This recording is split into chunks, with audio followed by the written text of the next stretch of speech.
அடிக்கிற வெங்காயம்.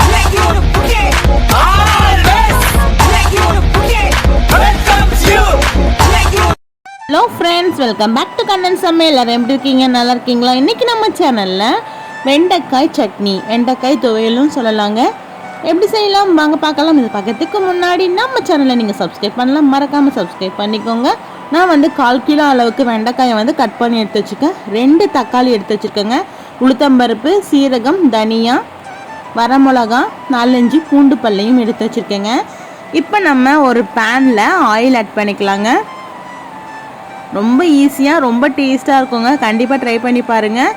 உளுத்தம்பருப்பு, தனியா, சீரகம், ஒரு 1/4 ஸ்பூன் அளவுக்கு நம்ம வெந்தயம் ஆட் பண்ணிக்கலாங்க. வெந்தயம் ஆட் பண்ணியிருக்கேன். இப்போ நம்ம எடுத்து வச்சுருக்க காரத்துக்கு ஏற்ப வரமிளகா ஆட் பண்ணிக்கலாம். 4-5 பூண்டு பல்லையும் ஆட் பண்ணிக்கிறேங்க.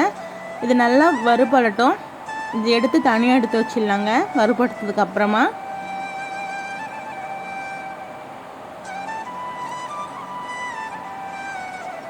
பாருங்கள், எனக்கு இந்த அளவுக்கு வறுபட்டுடுச்சு.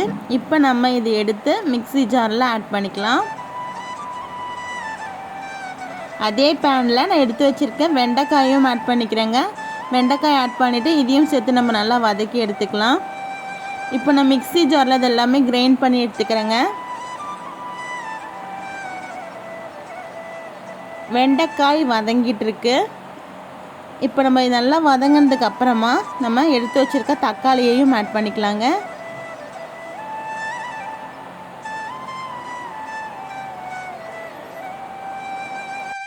வெண்டைக்காயோட கலர் சேஞ்ச் ஆகணும், அந்த அளவுக்கு நம்ம வதக்கி எடுத்துக்கலாம்.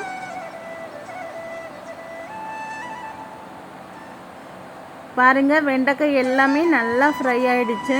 இப்போ நம்ம எடுத்து வச்சுருக்க 2 தக்காளியை ஆட் பண்ணிக்கலாங்க. ஆட் பண்ணிட்டு இதையும் சேர்த்து நல்லா வதக்கி எடுத்துக்கலாம்.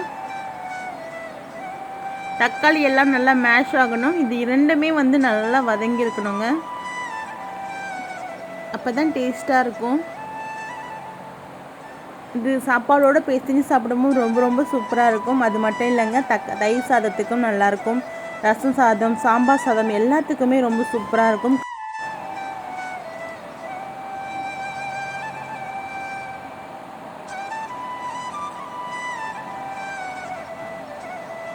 இப்போ நம்ம ஒரு நெல்லிக்காய் அளவுக்கு, சின்ன சைஸ் அளவுக்கு நம்ம புளி ஆட் பண்ணிக்கலாங்க.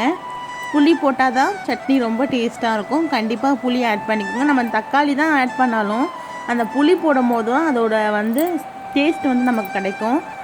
இப்போ பாருங்கள், எல்லாமே நல்லா வதங்கியிருக்கு. வெண்டைக்காயும் நல்லா வெந்திருக்கு. எப்போவுமே வெண்டைக்காய் சீக்கிரமாக வெந்துடும். இப்போ நம்ம இது போல் தூள் பண்ணி வச்சுருக்கோம் இல்லையா, இப்போ நம்ம அதை எடுத்து வச்சுருக்க வெண்டைக்காய் தக்காளி வதக்கியிருக்கோம் இல்லையா, அதையும் ஆட் பண்ணிக்கலாம். ஆட் பண்ணிவிட்டு தேவையான அளவுக்கு உப்பு ஆட் பண்ணிவிட்டு நம்ம கிரைண்ட் பண்ணி எடுத்துக்கலாங்க.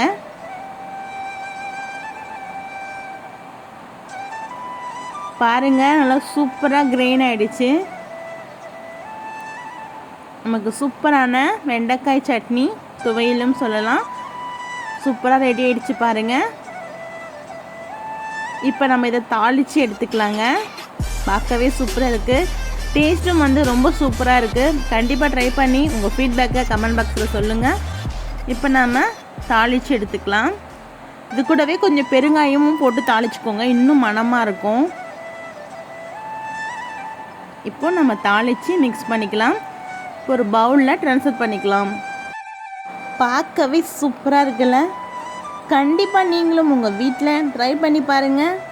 இந்த வீடியோ உங்களுக்கு பிடிச்சிருந்தா மறக்காமல் லைக் பண்ணுங்கள், ஷேர் பண்ணுங்கள், கமெண்ட் பண்ணுங்கள். மறக்காமல் கண்ணன் சமையல் சேனலை சப்ஸ்கிரைப் பண்ணுங்கள். நோயின்றி வாழ்வோம், நலமாக வாழ்வோம். மீண்டும் சந்திப்போம். தேங்க்யூ ஃபார் வாட்சிங்.